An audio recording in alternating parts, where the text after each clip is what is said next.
Namaskaram Sadhguru. After inner engineering around 3 years ago, anger has almost disappeared from my life.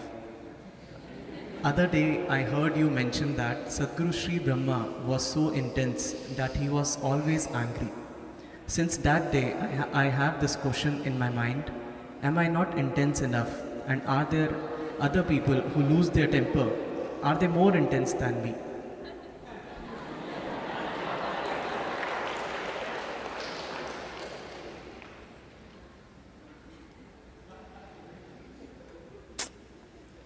During the lockdown period, we are talking after the lockdown, okay?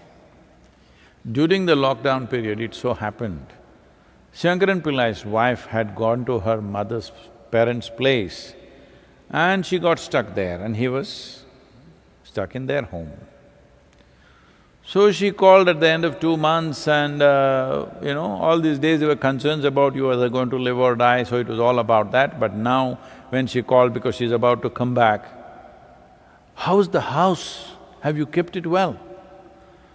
Shankaran Pillai looked around and said, well, all the house plants are dead. But don't worry, it looks like some are growing in the refrigerator.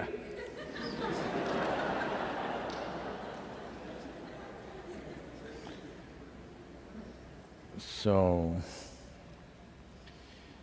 my anger went away and it's nice, but Sadhguru Shri Brahma was angry.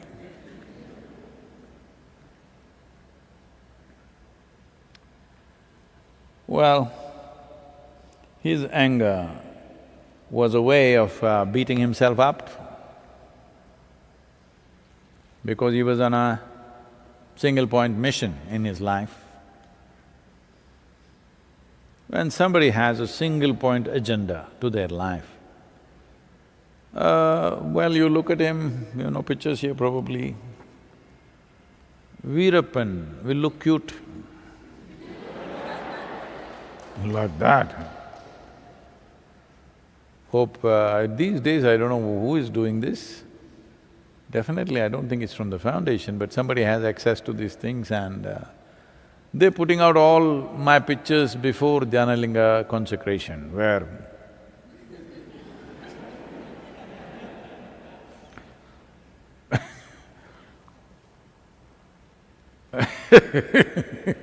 when you have a single-point agenda to your life, you become in a certain way.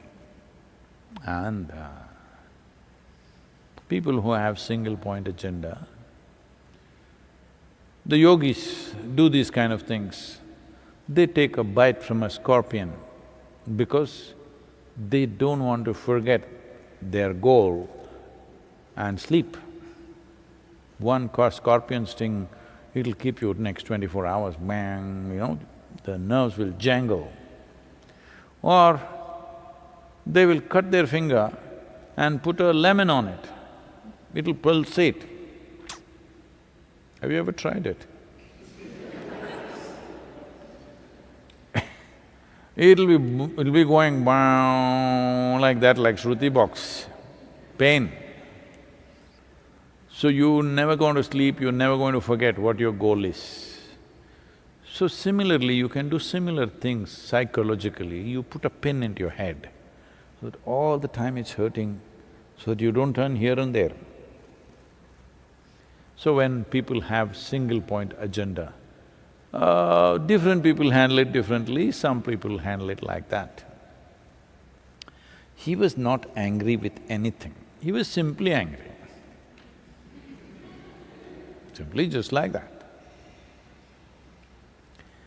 which is difficult for you to do. You need a reason to be angry. Somebody should do something that you don't like, only then you're angry. You're not simply angry. And above all, anger is something that costs so much energy. Most human beings cannot be angry intensely for more than 2 minutes. They will dissipate. Intense level, they may maintain rancor, they may maintain resentment. See, whenever you've been angry, just see it's just few seconds or maybe a minute. After that, you only have maintain resentment. Resentment is sim, anger in sim. It's like a slow poison. Anger is full poison. To stay that way all the time without getting killed is not easy. So this is a certain kind of sadhana. This is coming from a culture which was bred because of an extraordinary situation. Because Adiyogi himself, when he came to Velangiri Hills, he was angry with himself. Because he failed. He's not somebody who likes to fail. He's not used to failure. So when he failed, he was just angry. It took him 3.5 months to cool down a bit. Because of that, he left certain kind of energies and he bred a certain type of yogis who took to the same thing because their sidekicks, whatever Shiva does, do the same thing.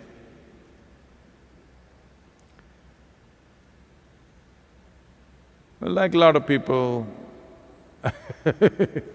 because they saw Shiva ash-smeared, they're also head to toe ash-smeared. Because he looked intoxicated and they couldn't get it, so they started smoking. They're just cute.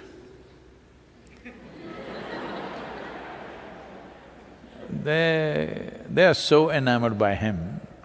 They want to be like him some way. They carry the trishul, all these things. It's a certain culture which has been bred like this. So, Sadhguru Shri Brahma came from that kind of space, and above all, failure. He did not want his life to deviate for a moment, so he put a pin in his head. So that when there is pain, you can't think of anything else. You can experiment and see. Take just an office pin and stick it. You will see you can't think of anything else. Your whole attention will be right here where you stuck it. So he stuck a pin in his head so that the pain will keep him on it all the time, the pain of failure. Otherwise, when you eat a good meal, you may forget your failure. Life works out well around you, it's a beautiful evening, you'll forget your purpose. So he doesn't want to fail this time, so he put a pin in his head. So he was like that. You know, when somebody's in pain, they very easily get angry also. You're in pain, if anybody touches you, oh! So, even if anybody passed by, because conscious pain created so that no looking here or there, just this. You don't take that as an example, well, I'm here. I can also yell at you if you want, if that's what you like. The important thing is that it's conscious, it's not compulsive. So if you have come out of it and you're missing it, you may get it? Yes? This is the thing about consciousness. I've seen this happening to people around me sometimes. We initiate them into something big energy. In 3 days' time, they will ruin themselves because they have funny ideas, what they can do with it. The moment they feel little like this, they think, we can heal this guy, we can do that, we can manipulate this, that. In 3 days' time, they are totally messed up. It's… unfortunately, I've seen a few incidents like that, but I must tell you another one, a classic one. Well, there was a girl who had a very serious asthmatic condition. That kind where every 2 weeks she's in hospital for 2 to 3 days, just simply not able to breathe. Probably most healthy people won't understand what is asthma. Right now, I hear this virus is giving that experience. It's like drowning. Your breath is going away, but it doesn't go away. It's like through the night, it'll rake the body. Today there are all kinds of, cortisones and steroids and things, so people are finding relief. Otherwise, if you had seen asthmatic patients 30, 40 years ago, oh my God, I've seen some extreme ones. It'll just go on for hours. Literally they beg, they want to die, but there's no relief. Today, the moment this happens, they will take steroids and stuff, it just quietens down. You don't see people suffering like that anymore. They can easily fix it, there's enough medication. So, extreme case of asthma. Then I saw this girl spiritually fired up, but body not supporting. Then I stepped out of my line and did something with her. Asthma went away. About a year and a half later, she's sharing in a program and she says, I was an asthmatic like this from my childhood and I suffered so much, but now it's gone, last 1.5 years, it's wonderful. And then she says, I'm almost missing it. I was sitting there, I said, what? You missing it? Well, she got it that night. That's how life is. So don't ask for things of that kind.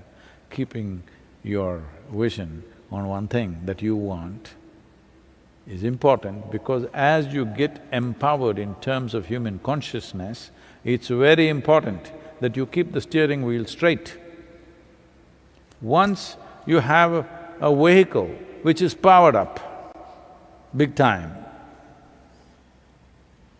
if you look here, you'll go and crash there. If you look there, you'll go and crash there. It's better you be a stationary vehicle, as most people are.